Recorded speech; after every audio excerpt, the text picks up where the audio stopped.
Hey everyone, welcome back to the podcast. I appreciate you joining me this week. This is episode 8 of Talk Time with J. Allen Photography. And I just want to say again, thank you so much for listening. However you're getting this content, I really do appreciate it. I've got the YouTube channel, got the podcast, and I've got Instagram basically for still photos. And so for those who follow and support, I just truly appreciate it and just wanted to say thank you so much. So episode 8, what I actually want to do with this episode is kind of tie it in with the video that I'm releasing tomorrow. And it really is more just kind of like a 5 things that I kind of wish I knew, And so the reason I'm tying it in with the video is just in case people don't actually watch the videos. And eventually when I get this hosted, they can listen to it that way. And so maybe they're not seeing it on the video format. They're going to just listen to it. And that's kind of the thought process on this. But I just wanted to talk a little bit about 5 things that I wish I knew when I was kind of getting into photography. This is the first one that I'm actually not scripted. So I'm going to see how this goes. Hopefully it doesn't go too poorly. But I've actually already done a video for it. So hopefully it's kind of fresh somewhat in my head. And it allows me to do this a little bit better. All right, so the first thing that I wish that I really knew when I was getting into photography is, and I mentioned this before in the podcast, is that I'm basically self-taught. I kind of learned on my own, and it took me too long to figure things out, was the exposure triangle. And, I'm not going to go into the details and the nitty gritty on it, but I didn't understand the exposure triangle. And beyond understanding the exposure triangle, when I first got into photography, I didn't even know the term. So I didn't even know what to look for. If I was able to look, or if I thought about looking for it, I wouldn't have even known. I didn't learn about the term exposure triangle for about 7 years. And so that's kind of where I have mentioned before in the past that the exposure triangle took me like 7 years to figure out. Well, I didn't know the term to even look for, the term to even search for. I didn't even know about it. So exposure to me for photography just eluded me, and it just took way too long for me to understand. And maybe if I had known, the term exposure triangle, maybe I would have tried to Google it or try to learn it. My thought is, looking back on it now, knowing who I was then, I probably wouldn't look at it. I probably wouldn't search for it. But I don't know. I don't know if that's the case. And so the first thing, and I think it's actually probably the absolute most important thing with photography, is the exposure triangle. You've got to understand exposure. Tying it in with point 3, lighting. Lighting is so critical with photography that if you don't have everything exposed properly with good light, then you're just not going to have anything of value to show. And I just didn't understand the properties of exposure and actually how to get good exposure. I knew very little. I knew that, I didn't even understand it. I knew that with my 50 millimeter 1.8, if I had it set at 1.8, I would get a nice blurry background and a subject in focus. I didn't understand that at 1.8, it's allowing all of this light to come in. I didn't know that shooting it with my shutter at 1/60th of a second was shooting it real slow, which is why you get some of that motion blur, but it's allowing a lot of light in compared to shooting it at 1/2000th of a second, which is limiting how much light was coming in. All I knew and all I understood is that at the faster shutter speed, it just made it able to stop motion. But I didn't understand that it had anything to do with light. Same with the aperture. The only thing I knew that dealt with light was the ISO. And so for ISO, I basically was told keep it as low as possible to allow the least amount of grain or noise in your images. And so that was, I knew the others dealt with light, but I didn't know the others dealt with light, if that can be said, or the same. The only one I really knew specifically dealt fully with light was ISO. You know, trying to get that triangle right, trying to get that exposure triangle, not knowing two of the points, that would have eluded me anyway, and it just took a long time. When I finally, I remember watching it on a video. I couldn't tell you the day, month, whatever, but I do remember finally seeing it in video form. It was Jared Polin on Frono's Photo, and I remember seeing him explain the exposure triangle and talk about it. And this wasn't one of his beginner photographer videos, so he didn't actually fully go in depth with the exposure triangle, but he explained enough of it to where at that point with my photography, I understood it. Now I understood that at 1.8, not only would I be able to get something pinpoint in focus, and then things would really start to blur out, but I understood that at 1.8, it's allowing a lot of light to come in. In contrast, I knew now I have to shutter down or speed up my shutter in order to limit the amount of light that's coming in. So if I wanted to shoot it at 1.8, that's allowing a lot of light. Well, now I need to close my shutter and make it shut fast at a faster speed to limit that light. So exposure triangle, super important. I could sit there all day and talk about it, but that was the first thing that I really wish, if I could go back, that's the first thing that I would like key in on. And for every new photographer that's struggling with exposure, Google exposure triangle. Figure that out, learn it, and that should start to speed up the process of learning photography. The second thing to me, and this is probably one of my photography soapboxes, if you will, but it is posing. I think posing is almost as critical. It's not as critical, but it's almost as critical as exposure and lighting. Without posing, without good posing, you're really hurting yourself, and you're going to close off more clients by sharing unflattering images than you are, or than you will bring in new clients. People want to be flattered. People want to look good. Even if in real life we're heavy, we have the double chin, or, you know, we have the big posterior, you know, we want to look good. And if you can't pose and make a client look good, they're not going to want to return and work with you. I struggled with this a lot, and I remember my wife, you know, she would kind of get on to me because I would really struggle with posing. And not that she knew anything about posing, but she was like, look, you've got to flatter, you know, like if it was a family shoot, you've got to flatter the wife or the mom. Make sure that they're happy. If she's happy, the rest of them might not necessarily care, because the mom needs to feel beautiful. And it took me the longest time to really understand posing. I just think it's extremely, extremely critical. And I think it's just as important in a family session as it is in just a single person portrait session. You know, I deal primarily with individual sessions. Rarely do I do multiple people in a session. I do family sessions, but I just don't do them a lot.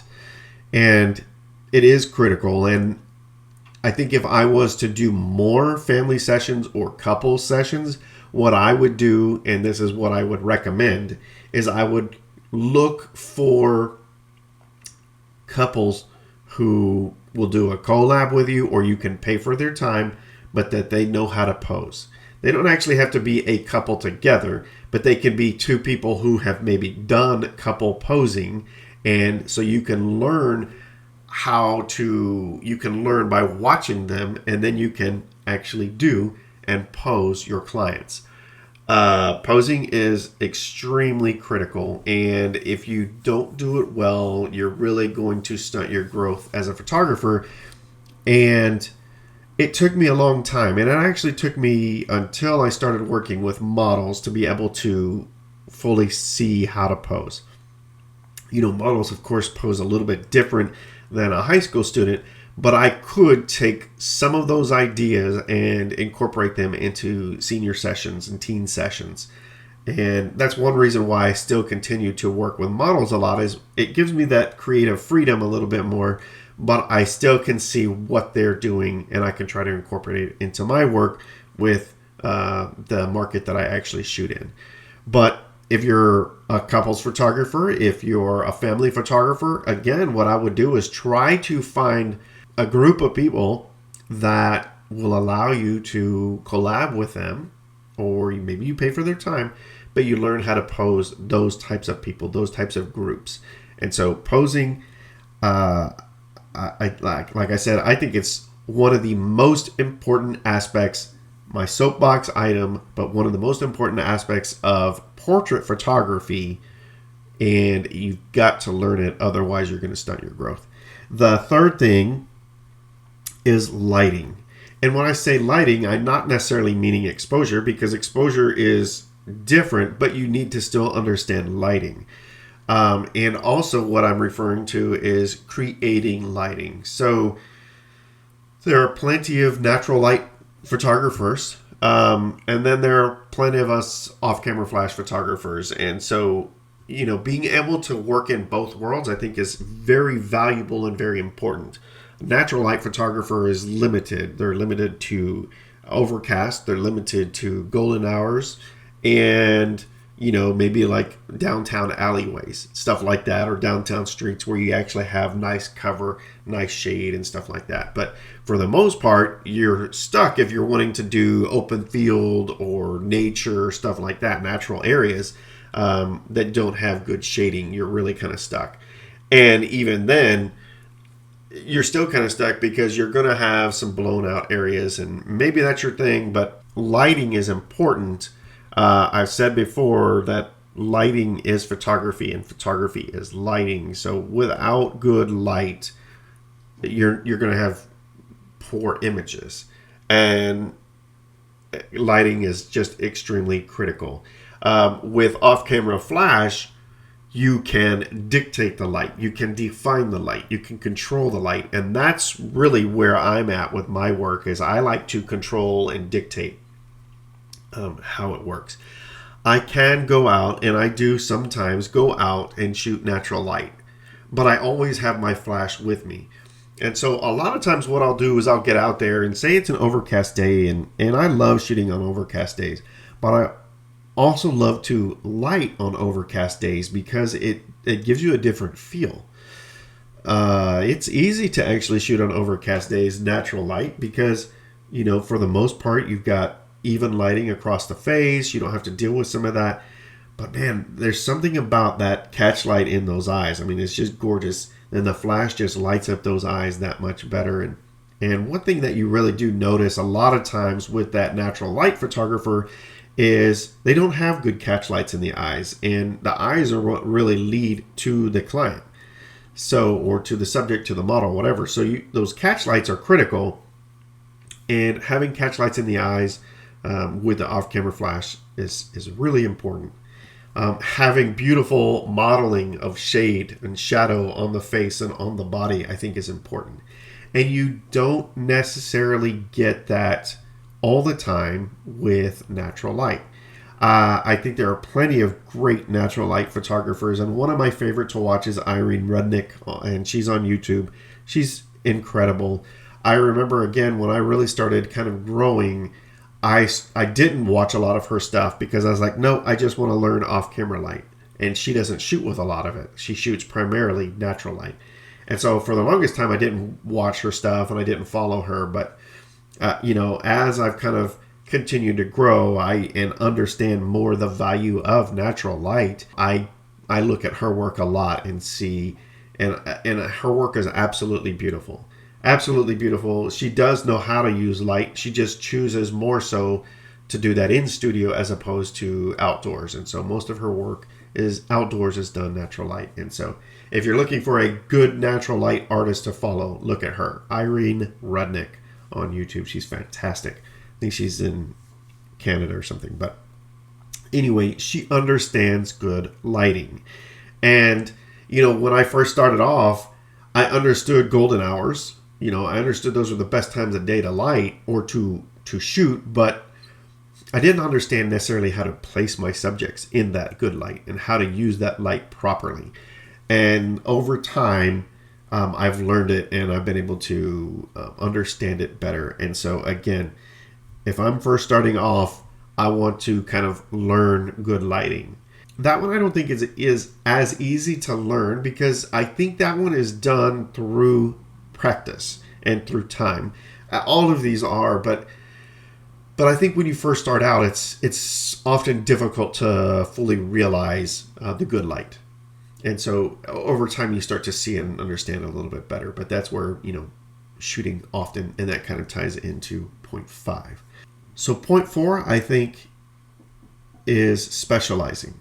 And I tie that also in with you don't have to shoot everything as a photographer.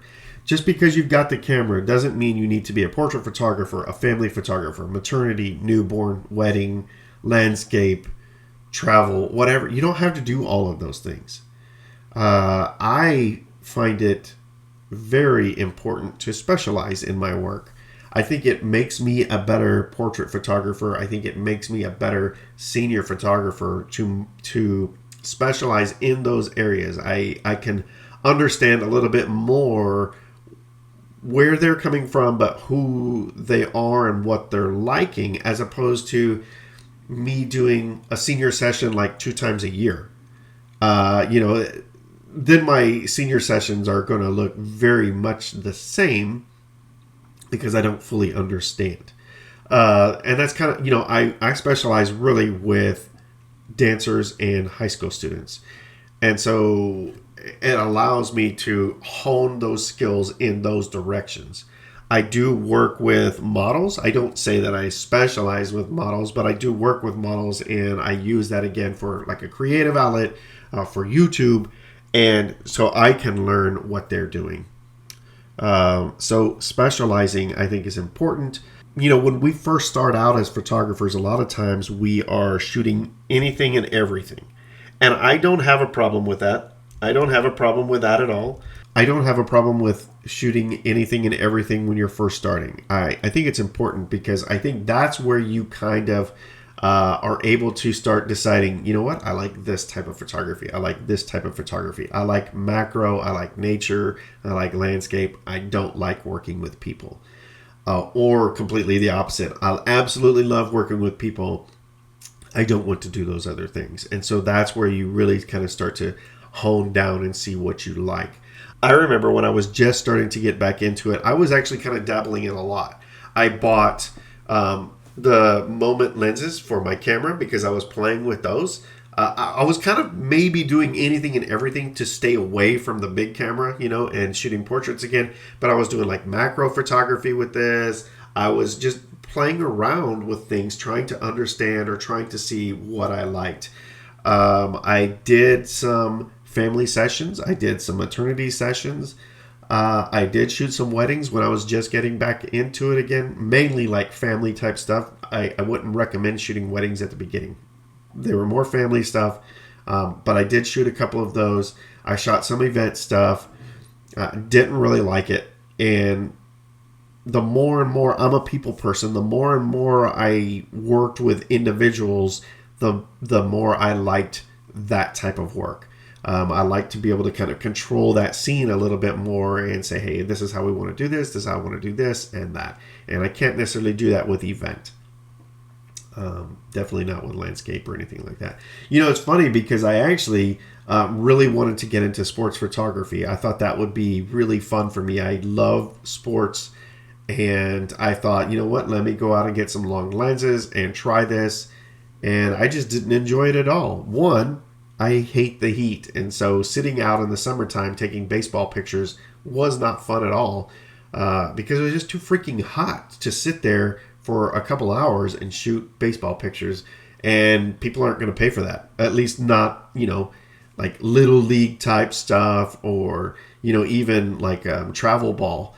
People weren't paying for that. And so I realized right away that's not what I want to do, because I want to be able to get better, and yes, I do want to make some money with this thing. So right away I realized sports photography was not for me. So we've got exposure triangle, posing, lighting, and specializing. The very last thing that I really wish I knew when I was kicking it off and starting was that this is going to be a grind. This isn't easy. This isn't fast. It's not a fast process. Maybe there are a couple people who can grow quickly and learn quickly, but it's not easy, and I think it's uncommon for it to be a quick turn. Just to grow your name in general takes a while. You need that good word of mouth. You need that good reputation. You need that trust that builds over time. And you don't just get that, picking up the camera, getting one paid gig. That's not how that works. And when I first started thinking I want to be like a senior photography in San Antonio, I kind of thought, a couple years and I should be able to make a name for myself. And I think after a couple years, I was very good at what I was doing, but I didn't have the name recognition yet. So my skill was there, but people didn't know me. And so you get a lot of that with photography. You can be very good and not marketing right, and people don't see your work. Where there's also plenty of photographers out there that maybe aren't on your level, who are marketing well, or have a good word of mouth, or have ins in certain areas and certain groups. And so they're able to get more work that way. And so that's why it's not an easy thing. That's why it takes a while. There's all kinds of circumstances that you don't necessarily know about that slow down that process, or maybe speed up that process. But for me, I didn't have a daughter in high school. My daughter had really just kind of graduated when I was finally starting to get good. So I didn't have an in with any schools. And I think being a guy who shoots primarily young females, that's like a flag, I think, to a lot of people. And so it just took me a long time. I'm not making that the sole excuse, but it took me a long time to build up a name, a recognized name as a good photographer in San Antonio. My work was much better than my brand for a couple of years.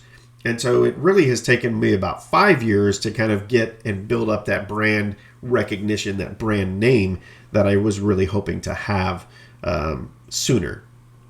And, it's not just that, but it's like the daily grind, the daily hustle of trying to get clients, social media type stuff. For me, I was really trying to push the social media because I realized my clients are TikTok and Instagram. So I need to be pushing there to grow that. And so that's really, it was a constant thing for years, me trying to grow that social media following, which led to all kinds of whatever, like stupid stress, but it's a grind.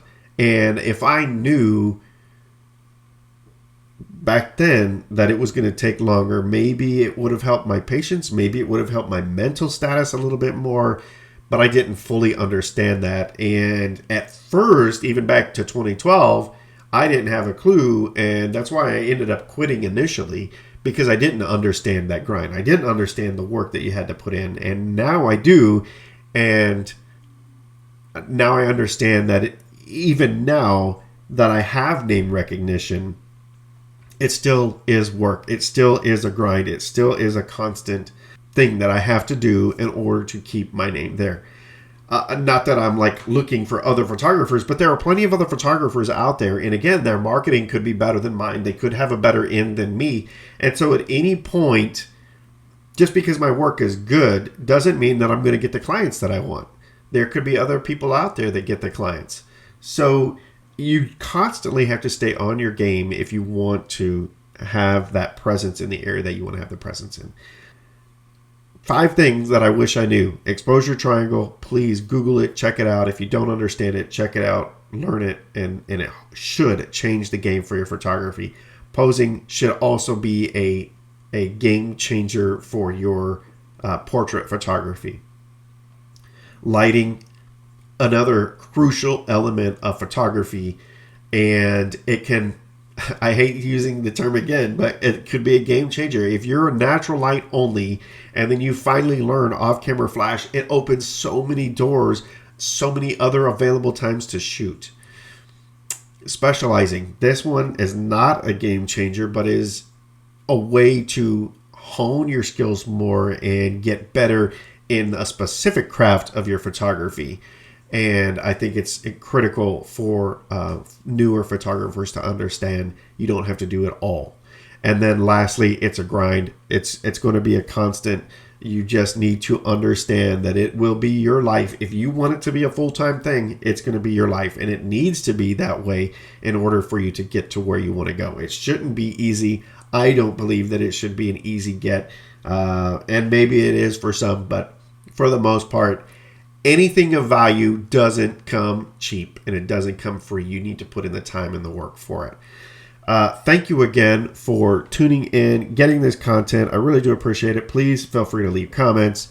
So next week, I think what I'm going to talk about is my soapbox items. This might be an episode where I put some people off with my opinions, but these are soapbox items to me, and I think they're fun. You know, I'm going to try to give the negative of it, but also a positive to it, so it's not just a complete downer. But until next time, keep shooting.